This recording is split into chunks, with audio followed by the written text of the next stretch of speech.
জলবায়ু পরিবর্তনের কারণে ইরাকের দক্ষিণাঞ্চলের শহরগুলোর মেসোপটেমিয়ান সভ্যতার বিভিন্ন স্থাপনা হুমকিতে পড়ছে।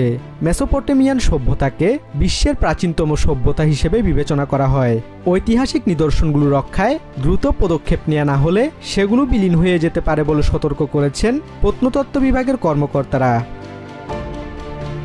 তীব্র শুষ্ক আবহাওয়া ওই অঞ্চলের মাটির লবণাক্ততা বাড়িয়ে দিচ্ছে এবং উরের মতো শহরের ঐতিহাসিক স্থাপনাগুলোকে ক্ষতিগ্রস্ত করছে।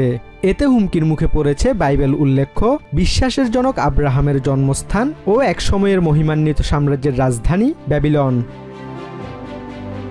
প্রায় 4000 বছর আগে এই মন্দিরটি উৎসর্গ করা হয়েছিল চন্দ্রদেবতা নান্নাকে। ইজিপ্টের ধিকার প্রদেশের প্রত্নতত্ত্ব বিভাগের প্রত্নতত্ত্ববিদ আবদুল্লাহ নাসরাল্লাহ জানিয়েছেন, বাতাস আর বালুর প্রভাবেই স্থাপনাটির উত্তর দিক ক্ষতিগ্রস্ত হচ্ছে।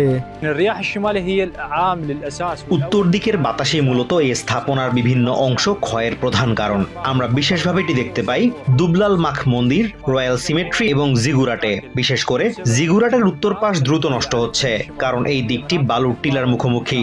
বাতাস ও বালুর টিলার সম্মিলিত প্রভাবে স্থাপনার উত্তর দিকের অংশগুলো ক্ষয়ে যাচ্ছে। ইউনেস্কো ঘোষিত বিশ্ব ঐতিহ্যের অংশ এই মন্দিরটি প্রাচীন মেসোপটেমিয়ান স্থাপত্যের অন্যতম সংরক্ষিত নিদর্শন, যেখানে বিশ্বের প্রাচীনতম সভ্যতাগুলোর একটি বিকশিত হয়েছিল।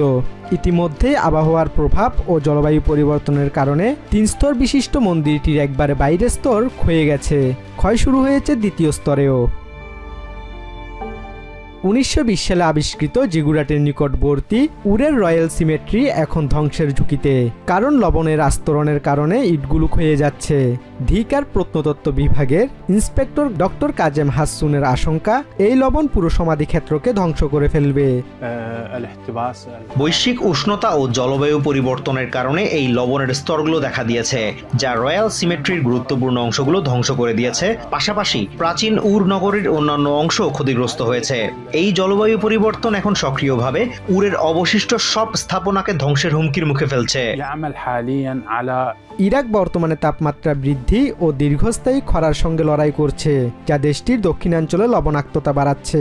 এই অঞ্চলটিতেই টাইগ্রিস ও ইউফ্রেটিস নদী মিলিত হয়ে উপসাগরের দিকে প্রবাহিত হয়েছে। উত্তরের দিকে ইউফ্রেটিসের তীরে প্রাচীন ব্যাবিলনের প্রত্নতাত্ত্বিক স্থানগুলো বিপদের মুখে। জরুরি ভিত্তিতে সংরক্ষণ ও সংস্কারের প্রয়োজন, তবে অর্থের অভাব বড় বাধা বলে জানিয়েছেন ইরাকের সংস্কৃতি ও পর্যটন মন্ত্রণালয়ের ডিরেক্টর ডক্টর মন্তাসের আল হাসনাউই। এই প্রত্নতাত্ত্বিক স্থানগুলো রক্ষায় জরুরি ভিত্তিতে পদক্ষেপ নেওয়া দরকার। এগুলোর সংরক্ষণ ও খনন সংক্রান্ত সমস্যাগুলো সমাধান করা প্রয়োজন, বিশেষ করে যেহেতু এই ক্ষেত্রগুলোর জন্য পর্যাপ্ত তহবিল বরাদ্দ নেই। পাশাপাশি ইরাকে বর্তমানে যে স্থিতিশীল নিরাপত্তা পরিস্থিতি বিরাজ করছে তা কাজে লাগিয়ে আমাদের আরও আন্তর্জাতিক গবেষণা ও সংরক্ষণ মিশন আকর্ষণ করতে হবে, যাতে এসব স্থান সুরক্ষিত থাকে।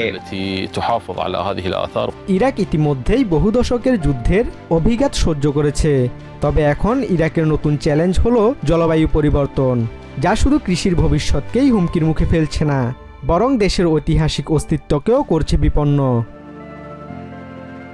Basudebnath, TVN 24 news desk. New York থেকে সম্প্রচারিত টিভিএন 24 টেলিভিশন বিশ্বজুড়ে বাঙালির কণ্ঠস্বর।